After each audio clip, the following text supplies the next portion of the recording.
내가 항상 하는 얘기가, 야 우리 은퇴하면은 이 사주 카페는 있는데 왜 신부 카페가 없냐.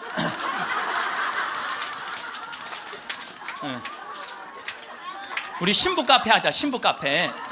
아니 요즘 사람들 마음 답답하면 사주 카페 가고 전보 커피 마시면서 전보잖아요. 그러니까 우리도 신부로, 여러분들 신부로 귀신의 애비로 40년을 살면요 웬만한 무당보다 나아요. 귀신의 애비로 40년 정도 살면 웬만한 무당보다 낫다니까요. 네, 지금 70살 원로 신부님들 딱 여러분들 보면요, 여러분 인생이 딱 보여요. 얼굴이 뭐냐면 얼이 들어왔다 나갔다는 굴이야. 얼이 들어왔다는. 그래서 우리 얼굴 안에 7,000개 인생이 있다는 거예요. 여러분들 얼굴 안에 딱 보면 남편이 바람 피고 있구나, 이게 금방 나온다니까. 웬만한 점쟁이 무당보다 낫다니까요.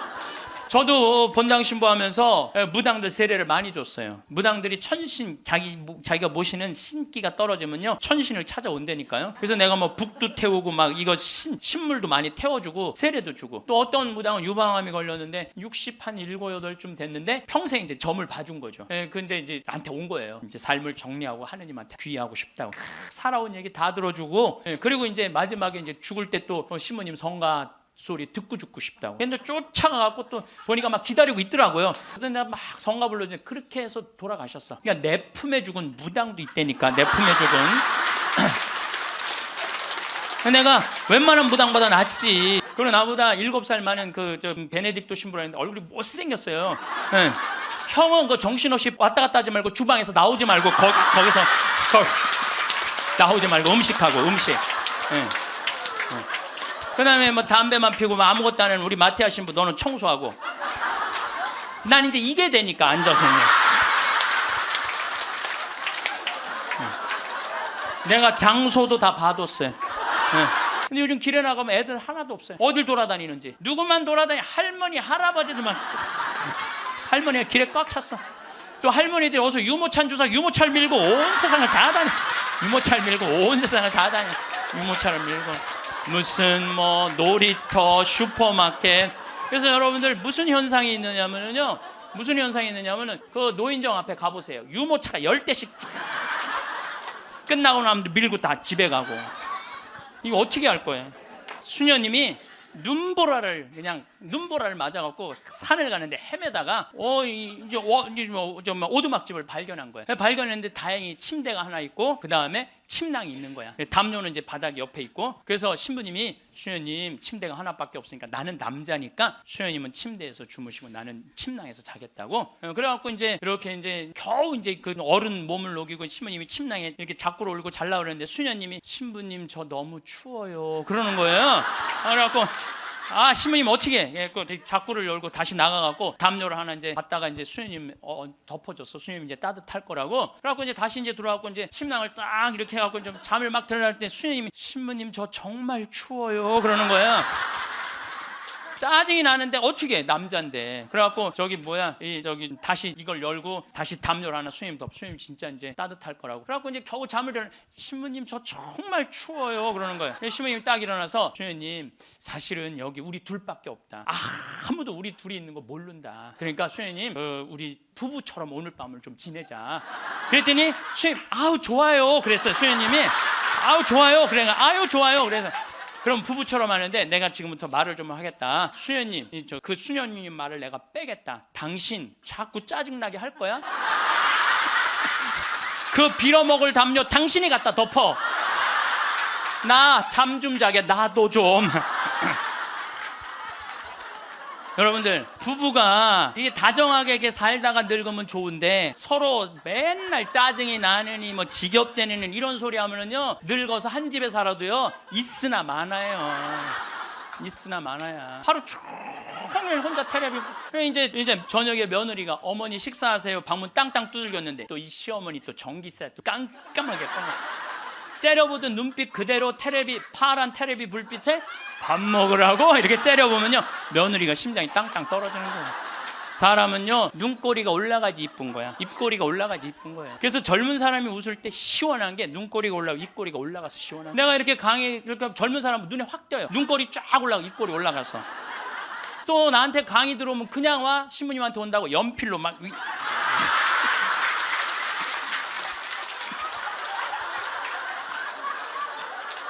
그런데 할머니들은 아무리 그려도 이게 떨어져요. 그래서 제가 드리는 말씀은 무기력증에 빠져 살지 말고 해만 뜨면 집을 나가라는 거예요. 내가 나이가 먹은 분들은요, 무조건 해만 뜨면 집에 있으면 절대 안 돼요. 해만 뜨면 집을. 황창현 신부님의 행복 특강 지금 바로 시작하겠습니다. 구독, 좋아요, 알림 설정은 행복의 기도입니다. 50대, 60대 노후 준비 베스트 자격증도 함께 들으면 강의를 더 잘 음미하실 수 있습니다. 참예수님, 반갑습니다. 네, 우리 시작기도 바치고 강의 시작하도록 하겠습니다. 성부와 성자와 성령의 이름으로. 아멘. 인생이란 채우는 일과 비우는 일이다. 지식과 정보로 머리를 채우고 사랑으로 가슴을 채운다. 꿈을 채우고 지갑을 채우고 집을 채운다. 그러나 인생이란 비우는 것이 더 중요하다. 다른 사람들의 생각을 받아들이려면 머리를 비워야 한다. 욕심이 지나치지 않으려면 마음을 비워야 하고, 다른 사람에게 베풀려면 지갑을 비워야 한다. 잘 비우는 사람만이 잘 채울 수 있고 기쁨과 보람으로 가득 찬 인생을 살아갈 수 있다. 영광이 성부와 성자와 성령께. 성부와 성자와 성령의 이름으로. 아멘.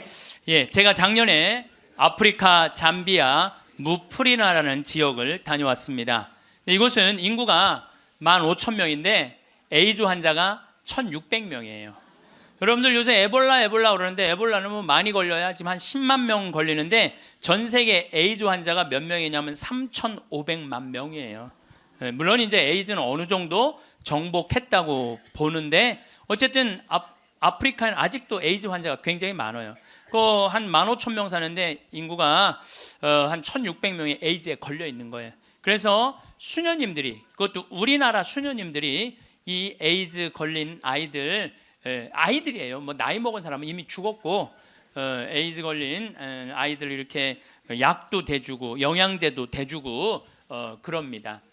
그래서 제가 작년에 가서 우리 의사 선생님들, 또 이 사람들이 이가 아파도 이를 못 빼요. 그래서 이제 치과 의사 선생님들 모시고 가서, 에이즈 환자는 이게 이 빼는 게 굉장히 위험해요. 막 이렇게 이 날카로운 뭐 치과 도구가 이렇게 찔리면 안 되는데, 작년에도 그런 위험이 있었는데, 올해 간 선생님이, 저 수원에서 치과하는 우리 열심한 교우 선생님이 해다 찔렸어요. 그 에이즈 이 피가 그렇게 찔린 거죠.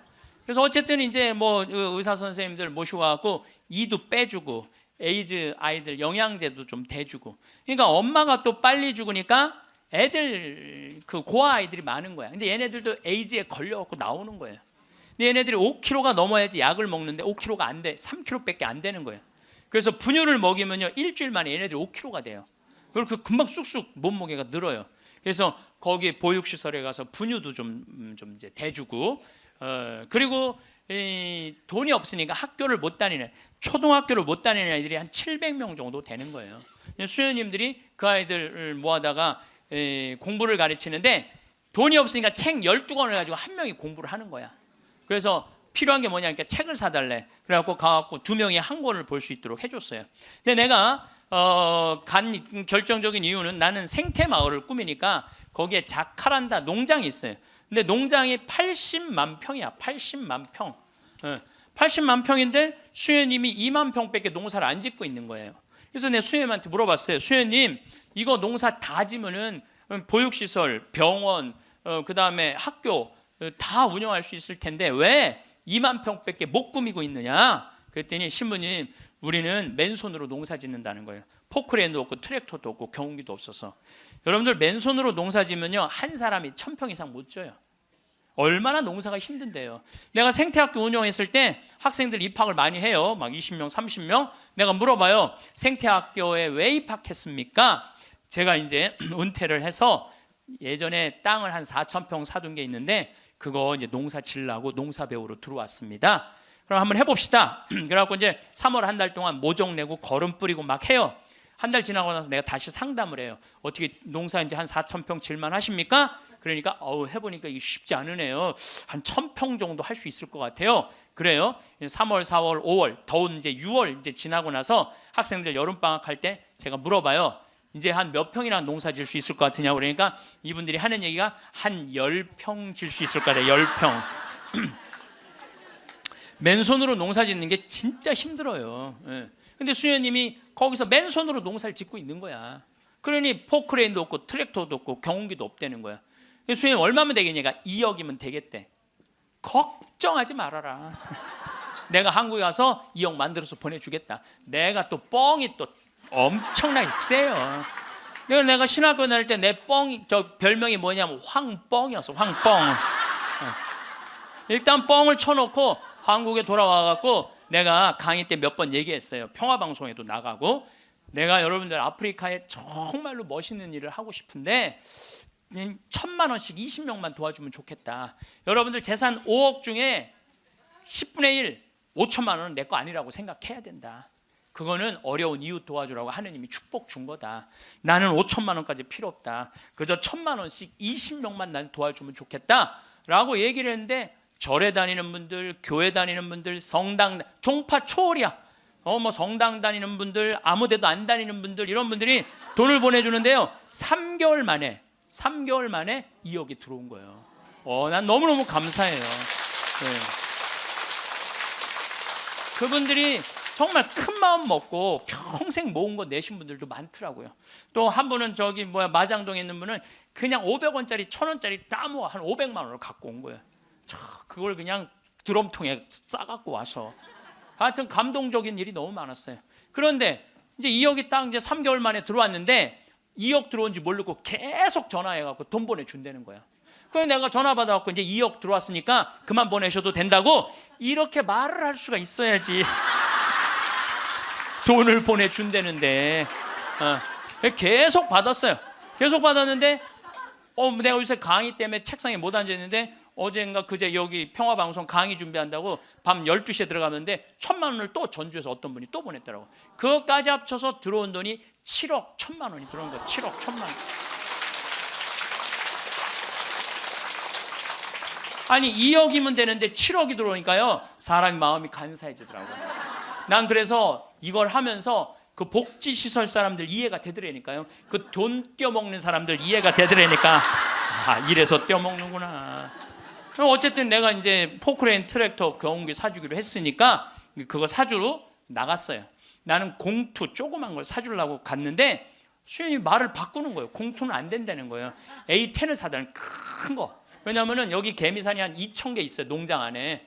개미산이 있으니까 농사를 못 짓는 거예요. 개미산 때문에 가려서 2,000개나 되는데 얘네들이 짐은 100년 동안 짓는 거야. 산 하나를. 100년 동안 지니까 얼마나 크겠어. 여기 이건 말도 안 돼. 이거 한 2층 정도 되는 큰 개미산을 져놓는 거예요. 그럼 거기다 농사를 지려면 이게 보통 하나에 100평 정도 차지하고 있거든요. 그 농사를 지려면 장정 둘이서 꽃갱이로 한 달을 뽀개야 그거 하나를 뽀개는 거야. 그 2,000개를 언제 뽀개? 그래서 포크레인을 사달라는 건데 공투를 사주면 바가지를 꼽으면은 그 개미산을 포크레인 못 이겨요. 그래갖고 포크레인이 넘어진다는 거예요. 사달라면 1m 20짜리 큰 거 사달라는 거예요. 공투는 한 7천만 원이면 되거든요. 근데 그냥 A10을 사러 나갔더니 2억 8,700이야. 돈 좀 떼어먹어 보려고 그랬더니 떼어먹을 돈이 없는 거야. 그것도 우리나라 포크레인을 사주려고 그랬더니 우리나라 건 안 된대. 서비스 포크레인은 하면서 호수라는 게 막 터져요. 이렇게 연결돼 있는 게 큰 기계를 하니까 그거를 고치는 거는 볼보밖에 없는 거야. 그래서 볼보로 살려고 그랬더니 엄청 비싼 거예요. 그래갖고 어떻게 약속을 했으니까 2억 8,700짜리 포크레인 샀어요. 그 트랙터 6천만 원짜리 사고 경운기 2대 1,200만 원짜리 사서 작년에 11월 달에 인천항에 가서 택배로 붙였어. 또 이 포크레인이 너무 크니까 포크레인을 잘라요. 난 또 포크레인 자르는 거 처음 알았어. 포크레인을 잘라갖고 컨테이너 2대 나눠서 보낸 거야. 기술자를 보내갖고 붙이는 기술자도 보내고. 근데 여러분들 포크레인하고 트랙터만 보내면 걔네들 알아서 일해요? 기술자도 따라가야 되네. 작년 11월 달에 포크레인 트랙터 택배로 붙일 때 기술자 둘도 택배로 붙였어요. 그런데 이 기술자들 둘 한 달 월급 완전히 기계를 고칠 줄 아는 기술자를 찾아서 보내야 되니까 둘 한 달에 800만 원이에요. 그 1년 쓰면 1억 아니야. 돈이 팍팍 줄어드는 거야. 이제 그거 이제 끝나고 난 다음에 거기 뭐 걔네들이 그냥 뭐 기술자가 따라가면 막 알아서 해요. 기름 대야 되잖아요. 기름도 한 달에 1,000만 원씩 되는 거예요. 기름도 한 달에 1,000만 원씩. 예, 기름도 한 달에 1,000만 원씩. 돈이 막 완전히 줄어드는 거야. 근데 수녀님이 내가 처음에는 빈말인 줄 알았대요. 2억 보내주겠다고. 근데 뭐 포크레인 보내지, 기술자 보내지, 기름값 보내지. 그러니까 수녀님이 자신감이 생겼나 봐. 아, 신부님 귀양 도와주실 거 우리가 닭을 팔고 싶은데 지금 잠비아는 여름이에요. 45도까지 올라가요. 그러니까 보통 1시간 거리에 닭 못 파는 거야. 상하니까. 그러니까 신부님 냉동고를 보내주면은 닭을 팔 수 있을 것 같다는 거야. 얼마냐니까 2,200만 원이래. 뭐 2,000이면 돈도 아니지만 1억씩 막 나가는데 걱정하지 말아라. 내가 보내주겠다. 내가 보내줬어요. 냉동고를 보내줬더니 수녀님이 너무 신난다는 거야. 왜 신나냐 그러니까 한 마리도 못 팔던 닭을 한 달에 1,200마리씩 판다는 거야.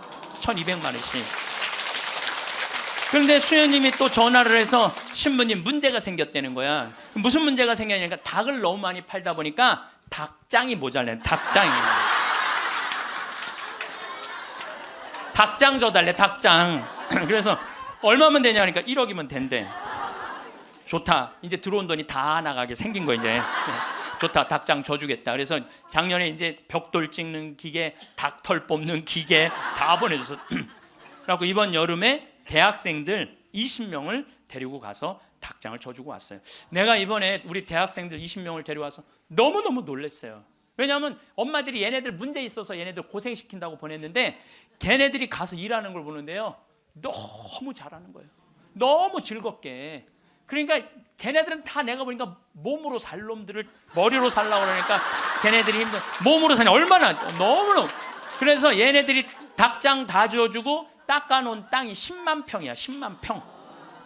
야, 나는 이번에 정말 감동받았어요. 그리고 이제 아줌마 3명이 따라갔어요. 한 70명이 지원을 했어요. 20명 데려가야 되는데 뭐 70대, 60대, 50대, 40대, 20대만 싹 뽑고 나머지는 다 이제 제하고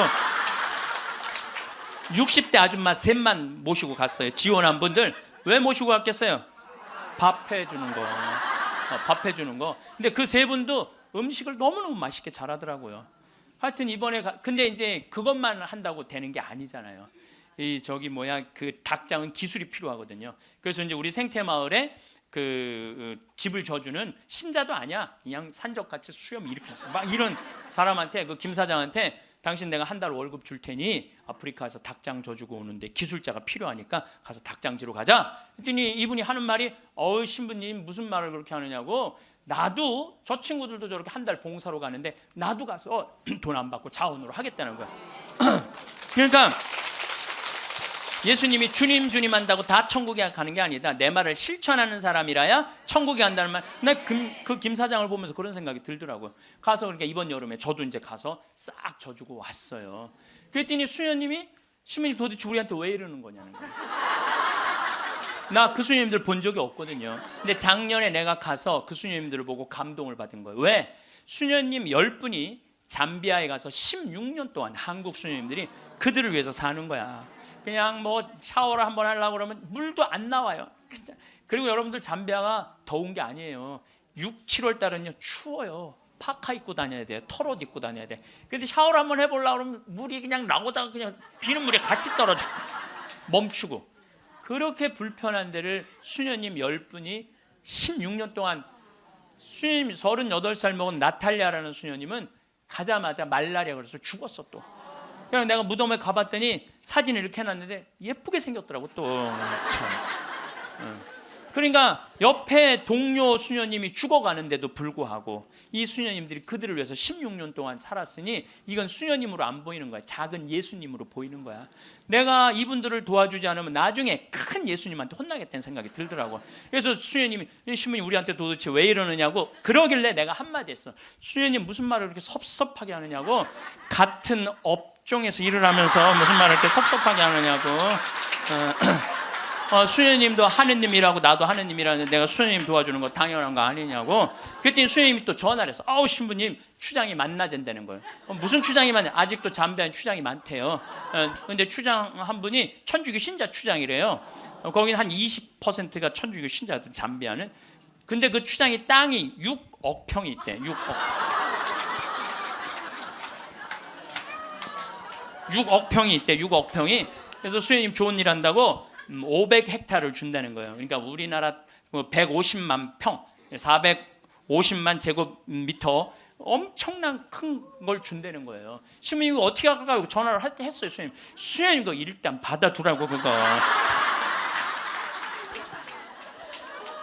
그랬더니 이 창설자 수녀님이 독일 수녀님인데 이 수녀님 날 직접 찾아오셨어요. 신부님, 다른 병원 운영하는 수녀님, 보육시설 운영하는 수녀님, 그 다음에 학교 운영하는 수녀님들은 일이 잘 진행이 되는 거예요. 근데 이 수녀님은 울고 다녔다는 거예요. 16년 동안 땅이 한 면이 3.2km니까 어마어마하게 땅이 크더라고요. 80만 평이. 근데 이 넓은 거를 수녀님 무슨 재주로 해? 돈은 없지, 일은 하고 싶지. 16년 동안 울고 다녔다는 거예요. 근데 요즘 이 수녀님이 웃고 다닌다는. 그리고 친구 수녀들한테 이렇게 말한대요. 이것들아, 눈물로 씨 뿌리던 사람들이 기쁨으로 곡식을 거두리다. 이러고 다닌다는 거예요.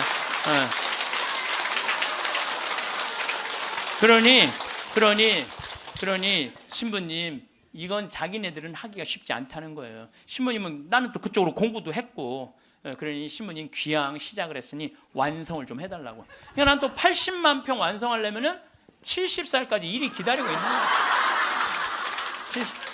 난 아무리 살아도 아무 상관없어. 심심할 일이 없어. 심심할 일이. 이번 여름에는 이제 치과 의사 선생님들, 안과 의사 선생님을 모시고 왔는데, 이제 좀 젊은 분들이 가는데 안과 의사 선생님 대학병원에 과장님을 모시고 간 거야. 수술 도구까지 다 갖고, 내가 다 우리 후원하는 분들이 보내니까 치과 수술 도구, 안과 수술 도구 다 갖고 갔거든요. 근데 이 치과는 이제 작년에 갔으니까 환자들이 많은데, 안과는 사람들이 줄은 잔뜩 섰는데 무서운 거야. 이게 수술하면 누나를 빼는 건 줄 알고 누나를 빼는 건지. 백내장 환자가 많은데 그래갖고 그냥 들어왔다 나갔다 하는 거야. 그냥 수녀님들이 강제로 막 끌고 가 해라고. 그래갖고 이제 이 백내장 수술을 해줬는데, 보통 그 사람들은 병원에 와도 고맙다고 안 그런대요. 근데 이 백내장 수술한 사람 매일 병원에 와서 고맙다고 그래. 눈알 빼는 줄 알았더니 눈알이 너무 잘 보이는 거야. 너무너무 잘 보이는 거야. 그래서 다른 과는 거기도 병원이 있는데, 안과, 치과 이거는 특수 직분이기 때문에 없대요. 근데 그분들이 그것 때문에 가장 고통을 겪는 거거든. 그래서 난 또 이제 의사 선생님들을 매년 모시고 가는 미안해갖고 내년에는 가지 말지 뭐 그랬더니, 신부님 빼놓고 우리끼리 올게요 그러더라고요. 그게 왜 그런가 했더니, 그 의사 선생님들이 스트레스가 많아요. 그 아주 환자들 불평 그거 다 받아내는 거 너무 스트레스가 많은 거야. 그런데 그 선생님들 마지막 날 저녁에 이제 항상 회의를 하거든요. 신부님, 내가 의대 다니면서 내가 막 라면 먹고 그래. 그러니까 바쁘니까 보람을 한 번도 못 느꼈대. 내가 이렇게 힘들게 공부한 보람을 여기 와서 느낀다는 거야. 그러니까 나는 내년에 안 가려고 그랬는데 자기네들끼리 간다는 거예요. 참, 그래서 내년에 나 어쩔 수 없이 또 가게 생겼어요.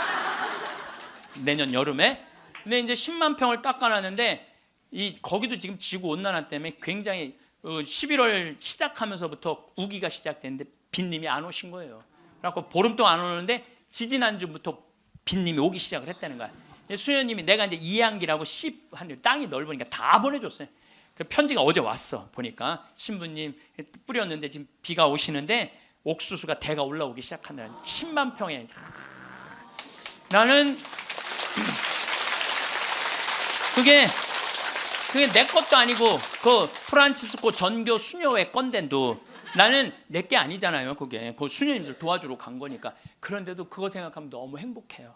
야, 난 정말 행복한 사람이구나. 너무너무 좋죠. 그러니까 이제 이 70살까지 나는 일이 기다리고 있는 사람이야. 그러면 70살이 되면 이제 뭐를 해야 돼? 은퇴를 해야 돼요, 우리 신부들. 여러분들 70살이면 멀쩡한 나이예요. 여러분들 요즘 나이 계산하는 법 새로 나온 거 아시죠? 내 나이에 0.7년을 곱하면 그게 본 나이예요. 그러니까 지금 70살은 77이 49, 49살이야. 49살. 49살이라니까 70살들은 70살이에요? 잠깐 일어나 보세요. 미안하지만 일어나 보세요. 아니 괜찮아. 누가 70살이라고 그래? 49살이지. 49살이에요. 49살. 그러니까 우리가 이제 70살에 은퇴, 신부들이 70살에 은퇴를 하면은 너무 아깝잖아요. 그래서 한 달에 한 번 우리가 동창 모임을 하는데 우리 동창 신부들하고 그러는 거야. 야, 우리 은퇴해갖고 그렇게 40년 사제로 살았지만은 너무 젊은 때 은퇴한다. 우리 뭐 할까? 은퇴하면은. 그래서 내가 항상 하는 얘기가, 야, 우리 은퇴하면은 이 사주 카페는 있는데 왜 신부 카페가 없냐?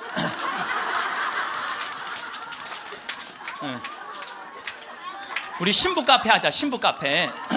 아니 요즘 사람들 마음 답답하면 사주 카페 가고 전보 커피 마시면서 전보잖아요. 그러니까 우리도 신부로, 여러분들 신부로 귀신의 애비로 40년을 살면요 웬만한 무당보다 나아요. 귀신의 애비로 40년 정도 살면 웬만한 무당보다 낫다니까요. 네, 지금 70살 원로 신부님들 딱 여러분들 보면요, 여러분 인생이 딱 보여요. 얼굴이 뭐냐면 얼이 들어왔다 나갔다는 굴이야. 얼이 들어왔다는. 그래서 우리 얼굴 안에 7,000개 인생이 있다는 거예요. 여러분들 얼굴 안에 딱 보면 남편이 바람 피고 있구나, 이게 금방 나온다니까. 웬만한 점쟁이 무당보다 낫다니까요. 저도 본당 신부하면서 무당들 세례를 많이 줬어요. 무당들이 천신, 자기가 모시는 신기가 떨어지면요 천신을 찾아온다니까요. 그래서 내가 뭐 북도 태우고 막 이거 신물도 많이 태워주고 세례도 주고, 또 어떤 무당은 유방암이 걸렸는데 67, 8쯤 됐는데 평생 이제 점을 봐준 거죠. 근데 이제 나한테 온 거예요. 이제 삶을 정리하고 하느님한테 귀의하고 싶다고. 살아온 얘기 다 들어주고, 그리고 이제 마지막에 이제 죽을 때 또 신부님 성가 소리 듣고 죽고 싶다고. 근데 쫓아가고 또 보니까 막 기다리고 있더라고요. 그래서 성모님 성가 듣고 싶다. 그래서 내가 막 성가 불러주는데 그렇게 해서 돌아가셨어. 그러니까 내 품에 죽은 무당도 있다니까. 내 품에 죽은. 내가 웬만한 무당보다 낫지. 웬만한 무당보다 나은 거예요. 그러면 우리가 카페 차려놓고 여러분들 본당 신부님들 면담하려고 그러면 얼마나 힘들어. 본당 신부님 바쁘고 우리 은퇴하면 시간도 많은데. 그래서 우리 잘생긴 시모니 신부가 있어요. 오늘 오후에 만날 건데, 시모니 신부 그 커피 바리스타 자격증도 있고 잘생기고 자격증이니까 시모니 신부는 커피 바리스타 하고, 그리고 나보다 7살 많은 베네딕토 신부라 했는데 얼굴이 못생겼어요. 네. 형은 그 정신없이 왔다 갔다 하지 말고 주방에서 나오지 말고 거기서 나오지 말고 음식하고 음식. 네. 그다음에 뭐 담배만 피우고 뭐 아무것도 안 하는 우리 마티아 신부, 너는 청소하고. 난 이제 이게 되니까 앉아서 내가 장소도 다 봐뒀어요. 장소는 어디로 했냐면은 남한산성 성지가 있는데, 남한산성 성지가 새로 성당을 줘서 갔어요. 옛날 구성당이 아주 그 창호주로 잘 져놨어. 그래갖고 그 성당 터 달라고 그랬어. 여러분들 남한산성 그 근처에 또 점 보는 데도 많아요 보면. 그래갖고 이제 거기는 이제 신부 카페. 우리는 은퇴해서도 할 일이 있는 거야. 그러니까 나는 이제 뭐 대학 하라고 이제 기부금도 40억 받았으니까 나는 200살까지 살아도 일이 있어요. 200살까지. 근데 여러분들은 무슨 계획이 있느냐? 나 이걸 묻고 싶은 거예요. 무슨 계획이 있느냐? 지금 60살 되신 분들은 100살까지 살아요. 100살. 50살 되신 분들은 110살까지 살아. 110살. 40 되신 분들은 120살까지 살아. 120살. 제가 20년 전에 강의하러 다니면서 여러분들은 이제 100세 시대가 옵니다. 신부님 뻥하지 말라고 무슨 100살까지 사느냐고. 근데 요즘 여러분들 100세 안보장, 100세 연금보장 나왔어요, 안 나왔어요? 100세 시대 온 거예요. 근데 올해 한 보험회사에서 무슨 상품이 나왔냐면 110세 건강 안심보험이 나왔다니까요. 그러면 이분들이 보험회사 분들이 야 100세 상품 나왔으니까 다음에 110세 할까? 이거 아니죠. 그때는 암 정복된다고 보는 거예요. 그리고 그때는 치매도 어느 정도 잡는다고 보는 거예요. 혈압, 당뇨 다 잡는다고 보는 거예요. 그러니까 그래 60년 후야. 60년 후인데 여러분들 1년에 0.5년이 늘어나요. 1년에 0.5년 평균. 그러니까 지금 86세가 가장 많이 죽는 나이래요. 86세가. 근데 2020년에는 몇 세에 가장 많이 죽느냐? 90세에 가장 많이 죽는데 2020년. 그럼 2020년이면 몇 년 후에? 6년 후야. 6년 후. 그럼 여기 60살 되신 분들 66살 되면은 90세가 가장 많이 죽는다 그러면 그분들 몇 살까지 살 것 같아요? 100살은 그냥 가는 거. 60세들은. 50세들은 110살 가는다니까. 아직 산 것도 아니라니까 여러분들. 40살들은 20년 더 살고 60년을 더 살아요. 60년. 그런데 며칠 전에 소련 러시아에서 먹으면 120살까지 사는 알약을 개발했대요. 미토콘트리아라고 우리가 이렇게 장도 늙어가고 늙어가면서 노화가 진행인데 그걸 먹으면 그 노화 진행 속도를 그렇게 늦출 수가 있다는 거야. 10년 후부터 시판한다는 거예요. 120살까지 사는 일이 벌어지는 거예요. 120살. 그러면 이거 어떻게 되는 거야, 이거? 이거 보통 심각한 문제가 아니라니까 여러분들. 지금 웃을 일이 아니에요, 지금. 웃을 일이 아니에요. 예, 심각한 거예요. 3년 전에 우리나라가 100살 이상이 1,700명 선에서 왔다 갔다 했어. 3년 전에. 여자가 1,600명, 남자가 100명. 3년 전에 100살 이상이. 예. 그런데 올해 내가 통계청, 인구 통계청에 들어가서 자료를 뽑아보니까 올해는 100살 이상이 몇 명이냐면 14,000명이에요. 14,000명. 3년 만에 100살 이상이 10배가 늘어난 거예요. 10배가. 10배가 늘어났어요. 90에서 100살까지는 몇 명이냐면 13만 4천 명. 80에서 90살까지 몇 명이냐면 97만 명.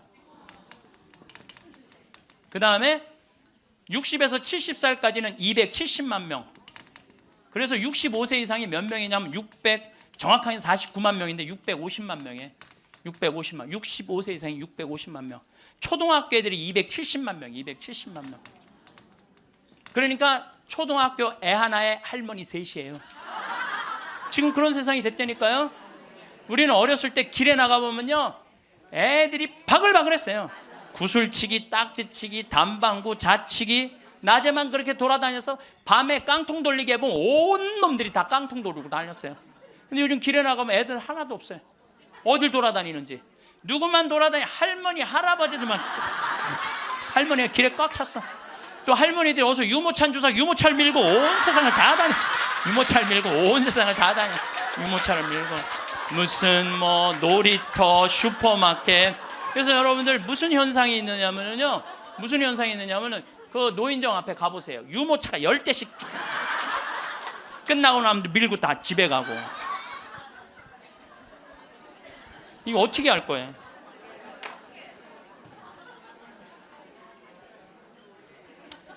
조선시대 왕들은 평균 연령이 조선시대 왕이 27명이었어요. 27명이 있었는데 평균 연령이 46.1세였어요.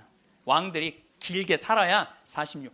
왕자고 공주들, 관리 잘한 왕들은 46.1세.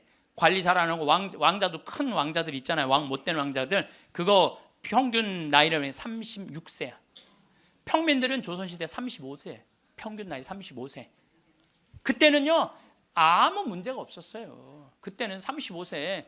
그러니까 20살에 결혼을 해갖고 35세 주고 40이나 그러면요, 이땐 갈등도 하나도 없어. 20살에 결혼해갖고 3년 애 하나씩 낳으면은 한 7 낳다가 죽는 거야. 7명 낳다가 죽는 거예요. 그렇죠? 네. 삶의 계획이 뭐가 필요해? 그리고 마지막 막내는 놔놓고 누구한테 맡기느냐면 장남한테 맡기고 죽는 거예요. 네. 장남한테 맡기고 죽는 거예요. 네. 계획 세울 필요가 없어요. 근데 지금은 안 죽어. 이게 보통 심각한 문제가 아니에요.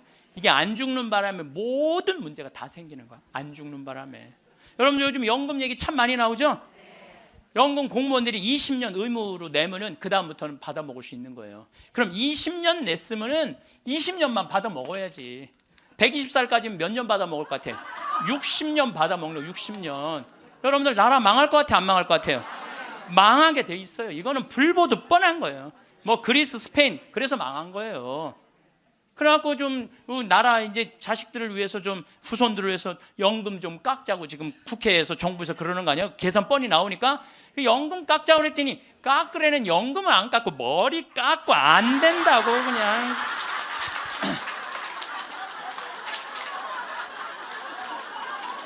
아니 누가 연금 깎자고 그랬지 머리 깎자고 그랬어?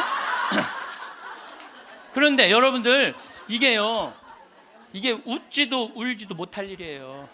웃지도 울지도 못할 일이야. 이게 지금 우리나라가 지금 무대책이야. 무대책. 아무 대책이 없는 거야. 그래서 연금 문제에 걸리지. 치매가 우리나라가 지금 58만 명이에요. 여러분들 35살 때 죽을 때 치매 걸려요? 이땐 치매 걸릴 시간도 없어요. 근데 지금 80, 90 방에 가만히 앉아 있으면은요, 네가 누군지 내가 누군지도 모르고 그냥 이러고 있는 거예요. 네가 누군지 내가 누군지도 모르고. 그러면 치매가 이렇게 있으면은 이 한 집에 5, 6 매달려 있다고 보면은 300만 명이 치매 때문에 고통을 겪고 있는 거예요. 모든 문제는 안 죽어서 생기는 문제예요. 그리고 난 정치인들도 보면 참 머리 나빠. 여러분들 65세가 650만 명, 50세까지 되면 거의 1000만 명인데 이제는요 진보가 보수를 이길 수가 없어요. 진보가 보수를 이길 수, 늙으면 보수로 될 수밖에 없거든. 그러니까 노인들은 또 투표를 또 얼마나 열심히 해요. 똑같이 찍잖아. 이게 무슨 얘기냐면은 사회가 변할 가능성이 없다는 거예요. 젊은 사람이 많이 나와야지 사회가 변하고 발전하는데 나이를 먹어가는 사람이 그 사회의 주축을 이루고 있잖아요. 그렇다고 죽으라고 그럴 수도 없고 살라고 그럴 수도 없고. 그러니까 결국은 누가 변해야 되냐면은 여러분들이 변해야 되는 거예요. 내가 삶을 어떻게 살아갈 것이냐, 이거 보통 생각해야 되는 거 아니에요. 그냥 진짜 웃을 일이 아니라니까요. 지금 여러분들 웃을 일이 아니에요. 그런데 우리나라가 65세 이상 노인들이 OECD 국가 중에 가장 가난해. 가장 가난해. 근데 여러분들 왜 가난한 줄 알아요? 국가가 잘못해서 가난했을 것 같아요? 천만의 말씀. 우리나라가 프랑스보다 교육비를 몇 배를 더 쓰냐면 9배를 더 써요. 프랑스보다 9배 더 써요. 미국보다 교육비를 몇 배 쓰냐면 3배를 더 써. 3배를. 근데 여러분들 생각을 해봐요. 우리가 프랑스보다 지금 뭐 비슷비슷하게 살지만 조금 떨어져. 미국은 우리 한 2배 정도 잘 살아. 근데 그 2배 정도 잘 사는 나라보다 3배를 교육비를 더 쓰는 거예요. 그래서 남자아이 대학 결혼까지 들어가는데 여러분들이 3억 6천이에요. 처음부터 태어나갖고 걔한테 쏟아 넣는 돈이 3억 6천이야. 여자는 3억 4천이 들어가요. 그럼 남자 여자 아들 딸 둘 나가고 결혼까지 시켰으면 여러분들 얼마 쓰면 7억을 쓴 거야. 7억을. 셋 낳았으면 10억을 쓴 거야. 10억. 그러니까 애를 낳아요. 그래서 애도 안 낳는 거예요. 이놈의 교육 때문에 애도 안 낳는 거예요. 그러니까 애가 안 나오면 나라는 어떻게 되겠어요? 이게 머리가 복잡해요. 내가 보기엔 정치인들 머리가 지끈지끈할 거야 아마. 그 생각을 해보면은. 그러니까 65세 넘어가고 OECD 국가 35개 나라 중에 우리나라가 노인이 가장 가난해. 쓸 돈이 없는 거야. 자식들한테 다 쓰고. 그리고 요즘 애들은요 1등 아니면 패배자야 다. 그러니까 대기업에 취직 안 하면 아무데도 취직 안 하는 거야. 그리고 대기업 안 갈 바야 200만 원 받고 일 안 한다 이거야. 그러니까 집에서 논다는 거야. 그럼 노는 놈 누가 책임져야 돼? 부모가 아니 어제도 저녁 먹으면서 들은 얘기인데 엄마 아빠가 다 교직이래. 그래서 연금이 700만 원 정도 나온대요. 그렇게 친구 중에 제일 연금이 많이 나온대. 상전 밥 한 번, 술 한 번을 안 낸다는 거야. 친구들이 막 욕을 한다는 거야. 너는 이 새끼야 밥 한 번 안 사냐. 그렇게 연금이 많은데 근데 한 친구한테 술 한 번 하자 그러면서 울면서 그러더래요. 애들이 둘 다 명문대학을 나왔는데 대기업 몇 번 보내 떨어지더니 집에서 놀고 있다는 거야. 걔네들 생활비로 600만 원을 대준다는 거야. 자기가. 그 자기네들이 100만 원을 가지고 쓴다는 거. 100만 원을 가지고. 그러니까 친구들 뭐 사주고 싶어도 사줄 수가 없다는 거예요. 100만 원 갖고 생활해야 되니까. 이게 지금 대한민국이 지금 정신이 나가도 한참 나간 거예요. 보통 문제가 아니라니까요. 안 죽어서 문제, 애들 일 안 해서 문제, 애 안 낳아서 문제. 참 큰 문제야. 그러니까 여러분들은 내가 어떻게 살아갈 것인가 이 계획을 잘 세우셔야 돼요. 잘 세우셔야 돼. 예. 또 이 나이를 먹어갖고 어떤 문제가 있느냐면은 70세 드신 분들 이 경제적인 문제가 지금 가장 심각한 문제고 또 하나는 무기력증에 빠져요. 사는 게 재미가 하나도 없어.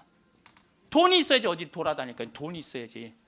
돈도 없고 돌아다니지도 않지. 집에 하루 종일 있는 거야. 집에 하루 종일 있으니까 생전 웃을 일이 없네. 하루 종일 한 번도 안 웃어요. 보면은 한 번도 안 웃어요. 한 번도 안 웃으니까 남이 웃긴 얘기하면은 웃긴 웃어야 되는데 어떻게 웃어야 되는지 모르는 거야. 이 썩은 미소가 나오는 썩은 미소가. 한 번도 안 웃으니까 이게 무기력증에 걸리는 거예요.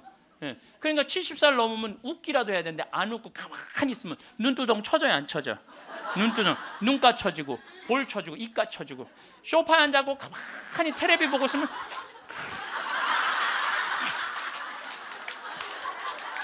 소파에 앉아고 텔레비만 째려보고 있는 거예요.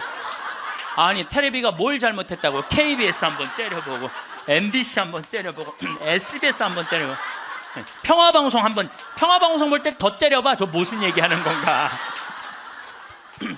뭐 애들 다 떠나고 여러분들 애들 다 떠나고 남편하고 있으면 뭐 깨가 쏟아질 것 같아요? 깨 안 쏟아져요. 신혼 때나 깨가 쏟아지는 거지. 소파 앉아 이렇게 있는데 남편이 지나가면은 투명 인간이 지나가나 보다.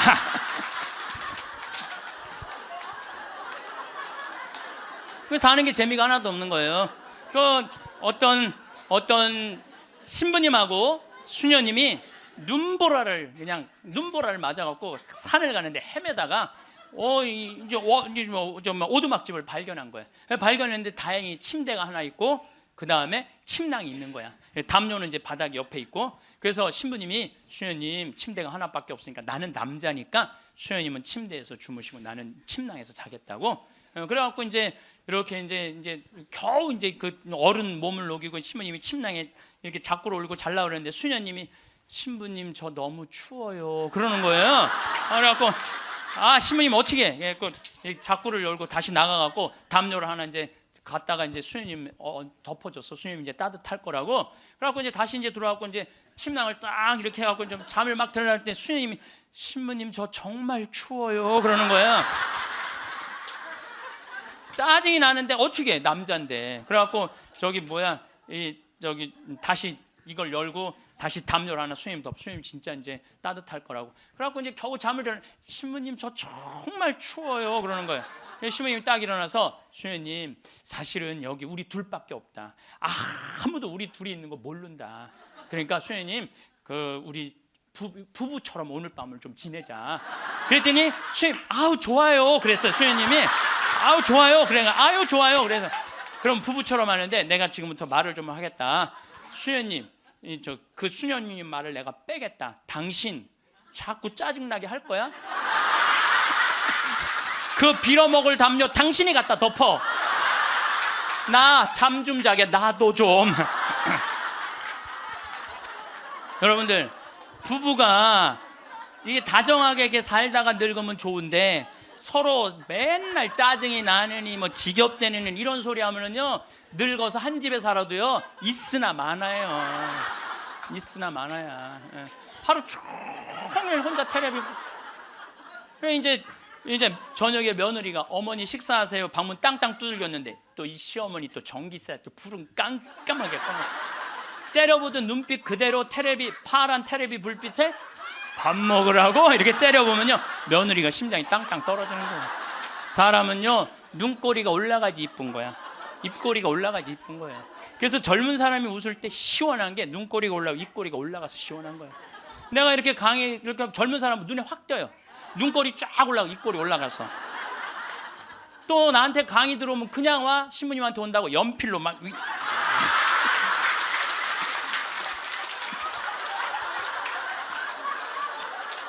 그런데 할머니들은 아무리 그려도 이게 떨어져요. 그래서 제가 드리는 말씀은 무기력증에 빠져 살지 말고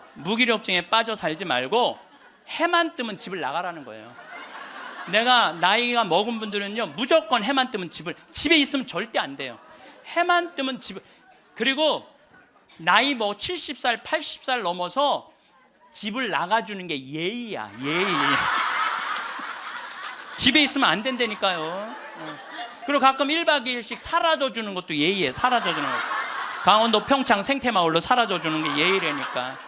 하루 종일 웃지도 않고 있으면 뭐가 행복하겠어요.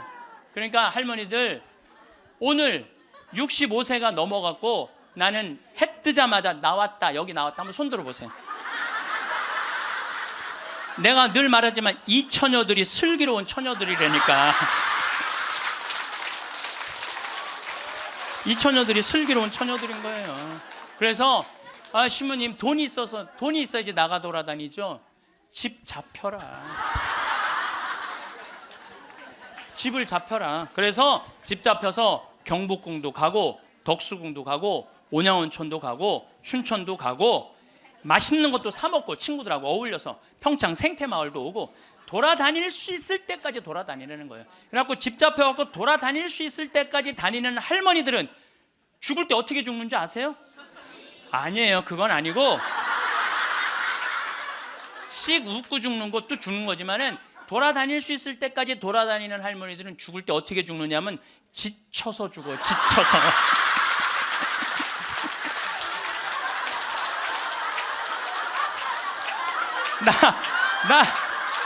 그러니까 95살쯤 돼갖고 나 도저히 못 돌아다니겠다. 나 힘들어서 도저히 나 이제 가야 되겠다. 그러면서 씩 웃으면서 죽는 거 지쳐서.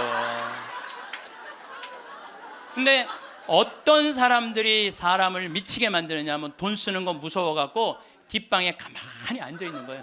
뒷방에 가만히 앉아 있으면은 여러분들 그 다음에 허벅지 근육이 풀려요. 허벅지 근육이 풀리면 그 다음에 하는 일은 누워서 똥 싸는 거예요. 똥 싸는 거예요. 그 다음에 그 집에 할머니가 똥을 싸기 시작하면 그 집은 기쁨은 다 사라지는 거예요. 냄새가 얼마나 기분 나쁘게 하겠어요. 본인도 괴롭지만 그걸 옆에서 지켜보는 사람들. 그러니까 여러분들 자식을 위하는 거는요, 자식 걱정하는 게 아니에요. 자식을 위하는 건 내가 마지막까지 죽기 직전까지 내 발로 화장실 가주는 게 정말 자식을 위하는 거예요. 그러니까 마지막까지 화장실을 가주기 위해서는 뭐 해야 돼? 운동해야 된다. 운동. 제가 말씀드리는 거 운동. 운동. 여러분들 2살 때 자랑스러운 게 뭔지 알아요? 똥오줌 가르는 거예요. 2살 때 자랑스러운 건 똥오줌 가르는 거예요. 3살 때 자랑스러운 건 뭐냐면 이가 나는 게 자랑스러운 거예요. 그렇죠? 12살 때 자랑스러운 건 뭐냐면 또래 친구가 있는 게 자랑스러운 거. 그때 엄마 아빠 필요 없어. 또래 애들이랑 막 뛰어놀고 다녀. 18살 때 자랑스러운 건 운전을 할 줄 아는 게 자랑스러운 거예요. 20살 때 20대 때 자랑스러운 건 애인이 있는 게 자랑스러운 거예요. 애인이 있는 게 35살 때 자랑스러운 건 돈을 버는 게 자랑스러운 거예요. 50살 때 자랑스러운 건 뭐가 자랑스러운? 돈이 많은 게 자랑스러워. 60살 때 자랑스러운 건 뭐가 자랑스러운지 알아? 애인이 있는 게 자랑스러워. 그때도 애인이 있어. 자랑스러운 거예요. 70세 때 자랑스러운 건 뭔지? 운전을 할 줄 아는 게 자랑스러워. 75살에 자랑스러운 건 같이 여행 다닐 친구가 있는 거, 같이 밥 먹을 수 있는 친구가 있는 게 자랑스러워요. 80세 때 자랑스러운 건 뭔지 아세요? 이가 남아있는 게 자랑스러워. 이가 남아있는 게. 85세 자랑스러운 게 뭔지 알아요? 똥오줌을 가릴 줄 아는 게 자랑스러운 거예요. 85이 돼서도 내가 똥오줌을 가릴 수 있다. 그건 자식들한테 최고의 선물이에요. 그래서 뭐를 하라? 운동을 해라. 이 운동 얘기부터는 다음에 내가 강의를 여러분들한테 하도록 하겠습니다. 마침 기도 바치겠습니다. 성부와 성자와 성령의 이름으로. 큰 재산은 소심한 사람에게 걸맞지 않다. 집에서 말씀입니다. 구두쇠에게 재물이 무슨 이익을 주겠느냐? 제 몸을 돌보지 않고 쌓기만 하는 자는 다른 이들을 위하여 모으는 것이니 그의 재산으로 남들만 흥청거릴 뿐이다.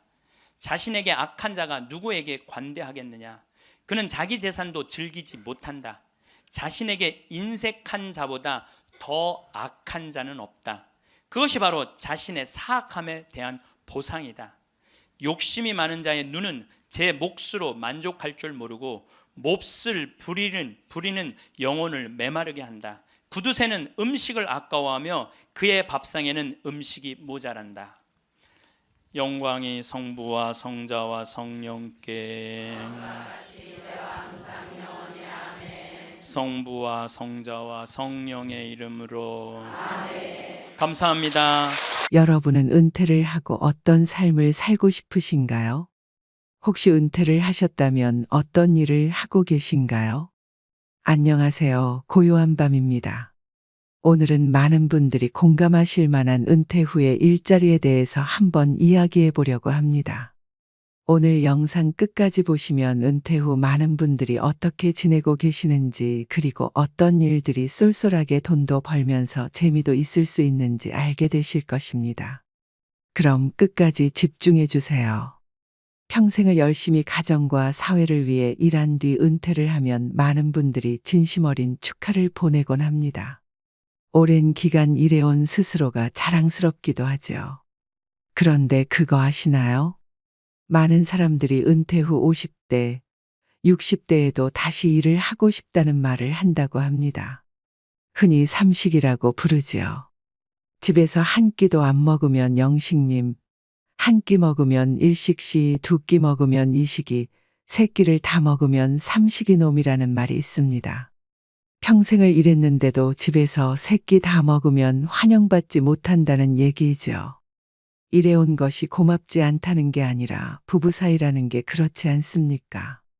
아무리 좋아도 오랫동안 얼굴 보고 앉아 있으면 싸울 일도 많이 생기고 나이 들어 밥 차리는 것이 보통 일이 아닙니다.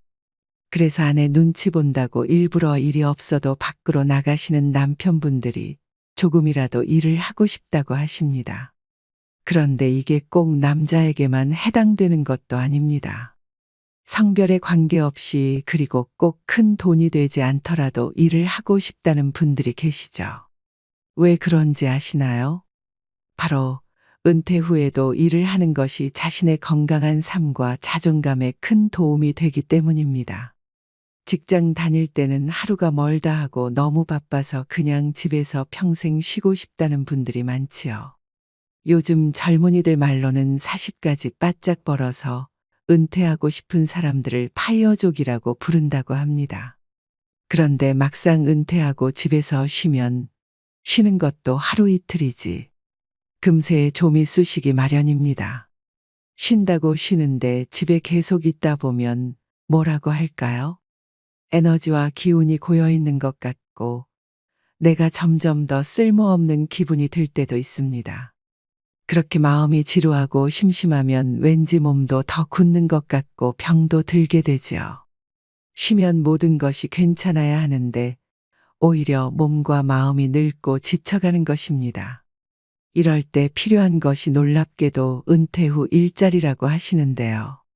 나이 들어 일하면 너무 힘든 것 아닌가? 걱정하시는 분들도 막상 일을 하다 보면 크게 만족하는 경우가 많습니다.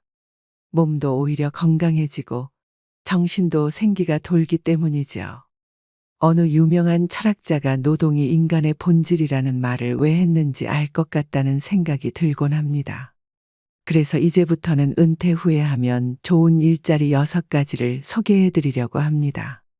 침침한 눈으로 열심히 찾아서 정리해 보았으니 마음에 드셨다면 구독과 좋아요 남겨주시면 정말 감사하겠습니다. 바로 취업에 활용할 수 있는 자격증 첫 번째, 바로 바리스타 자격증입니다. 바리스타라니 다소 생소하실 수 있는데요. 사실 어렵지 않습니다. 요즘 어디 가나 커피를 마시는 분들이 많습니다. 치킨집도 많다고 하지만 우리나라에는 카페가 훨씬 더 많다고 합니다.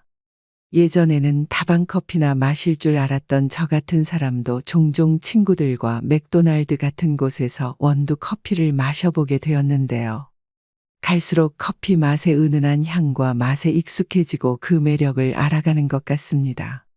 그래서 찾아보니 웬걸 바리스타 자격증 따는 게 그렇게 어렵지가 않더군요. 바리스타 전문 교육을 받은 뒤 카페에서 일하는 경우가 많은데요. 카페에서 하는 일은 비교적 육체적으로 힘들지 않고 깔끔한 환경에서 근무할 수 있어서 시니어들에게 인기가 많다고 합니다. 세계 커피기구 통계 자료에 따르면 지난해 우리나라 성인 1인당 연간 커피 소비량이 세계 성인 평균 132잔의 약 0.7배에 이른다고 합니다.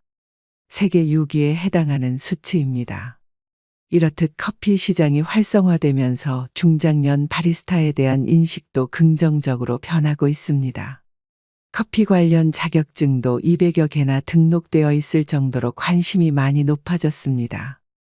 그래서 최근 지자체나 노인복지시설 등에서 5,060세대를 대상으로 바리스타 커리큘럼을 운영하는 곳이 굉장히 많아지고 있어요. 구청에서 하는 바리스타 교실에 등록해 보시는 건 어떨까요? 오늘 전화 한 통 걸어보시길 바랍니다. 구청에 자리가 없다면 요즘 사설 학원도 3, 4주 코스로 자격증을 딸 수 있는 곳이 있으니 꼭 확인해 보시길 바랍니다. 커피 한 잔의 여유가 쏠쏠한 용돈벌이의 기쁨까지 가져다 줄 수 있으니까요. 은퇴 후에 하면 좋은 일자리 두 번째. 바로 펫시터입니다. 펫시터는 반려동물 산책 전문가라는 이름으로도 잘 알려져 있는데요. 펫시터란 무엇을 의미할까요? 펫시터는 보호자를 대신해서 반려동물을 산책해주는 등 돌보아주는 사람을 말합니다. 간혹 여행을 가거나 급한 일이 생겼을 때 안심하고 반려동물을 맡길 수 있는 사람을 의미합니다. 가족이나 옆집에 맡기면 되는 거 아니냐 생각하시는 분들도 계신데요. 요즘에는 1인 가구 젊은이들도 고양이 등 애완동물을 기르는 경우도 많다고 합니다. 주변에 어디 부탁하기 어려울 때가 있다는 것이죠. 애견 카페나 호텔에 맡기는 것을 그렇게 선호하지도 않는다고 합니다. 말이 애견 호텔이지 모르는 강아지들 여럿과 며칠 동안 주인이 올지 모르는 불안감 속에서 단체 생활을 하는 것은 반려동물에게도 큰 스트레스이죠. 최근 반려동물 시장이 1,000만을 넘어섰고 1인 가구가 늘어나면서 그 시장은 더욱 커지고 있다고 합니다. 펫시터는 프리랜서로 근무가 가능하고 내가 일하고 싶을 때 일할 수 있다는 장점이 있습니다. 동물을 사랑하는 사람이라면 더욱 만족도가 높습니다. 여러 동물들과 함께 시간을 보내면서 외롭지 않고 누군가에게 도움이 되는 일이라는 게 참 매력적이라고 할 수 있을 것 같습니다. 펫시터의 집에 위탁을 하거나 보호자의 집에 펫시터가 방문해서 반려동물 돌봄 서비스를 진행하기 때문에 반려동물이 훨씬 편하고 익숙한 환경에서 돌봄과 케어를 받을 수 있는 것이 큰 장점이라고 합니다. 반려동물 관련 산업 규모가 무려 연간 3조 원을 돌파했고 특히 반려동물을 가족처럼 여겨 투자를 아끼지 않는 펫 문화의 발달과 함께 반려동물 케어 서비스 시장도 해마다 커지고 있습니다. 펫시터는 학력, 경력과 같은 것들이 무관하고 반려동물을 키워본 경험이 있는 분이라면 누구나 도전해 볼 수 있는데요. 해당 자격증이 필수는 아니지만 펫시터로서의 경쟁력과 전문성을 갖추기 위해서는 반려동물 관리사 자격증에 한번 도전해 보는 것을 꼭 추천드립니다. 은퇴 후에 하면 좋은 일자리 세 번째. 50대, 60대 분들에게 세 번째로 추천드리는 자격증은 바로 건축도장 기능사입니다.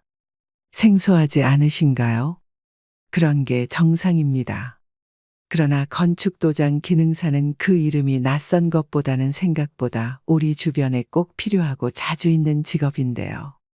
건축도장 기능사는 건축물을 보호하기 위해 건물 내외부를 페인트 등으로 도색하는 작업으로 중장년 여성분들도 하실 수 있을 만큼 건설업 중에서는 작업 난이도가 쉬운 편이라고 합니다.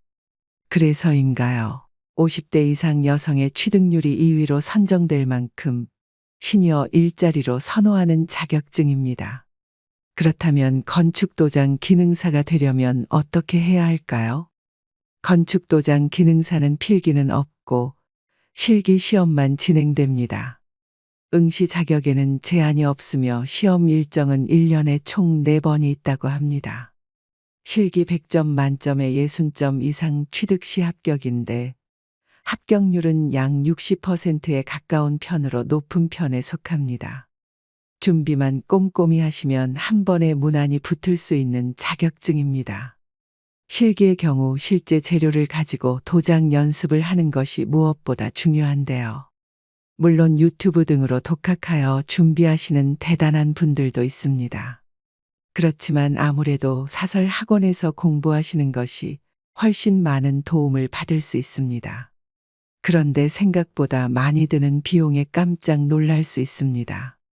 이럴 때는 구청이나 여성인력센터에서 운영하는 프로그램을 찾아보거나 정부의 자격증 지원 사업을 한번 검색해 보세요. 국민 내일 배움 카드와 같은 혜택이 다양하게 준비되어 있답니다. 건축도장 기능사 자격을 취득하면 도장공으로 취업하는 게 일반적입니다. 앞으로의 취업 전망은 우리나라의 건축물이 노후화가 심한 상태이기 때문에 수요는 오히려 점점 높아지고 있다고 합니다. 인테리어 업체로 취업할 경우 기업과 경력, 지역에 따라 다르지만 월 200에서 300만 원 정도이고 건설 현장에서 일할 때의 일당은 보통 15만 원에서 25만 원 수준으로 알려져 있습니다. 요즘에는 예전과 달리 건축물뿐만 아니라 금속, 목재 등 도장 범위가 넓어지고 있어 전망 또한 좋은 편에 속합니다. 또 도장공 연령이 높고 젊은이들은 직업으로서 진입을 꺼리고 있는 실정이라고 합니다. 때문에 중장년 이상의 인력 수요는 서서히 증가할 전망이라고 하니 조금 더 수입을 높이고 싶으신 분이 계시다면 꼭 한번 찾아보세요. 어떤가요? 조금 도움이 되셨나요? 나머지 자격증 3가지에 대해서는 여러분의 반응이 좋다면 다음 영상에서 살펴보도록 하겠습니다. 오늘도 서로에게 더 따뜻한 사회, 우리들의 행복한 노후를 바랍니다. 고요한 밤이었습니다. 감사합니다.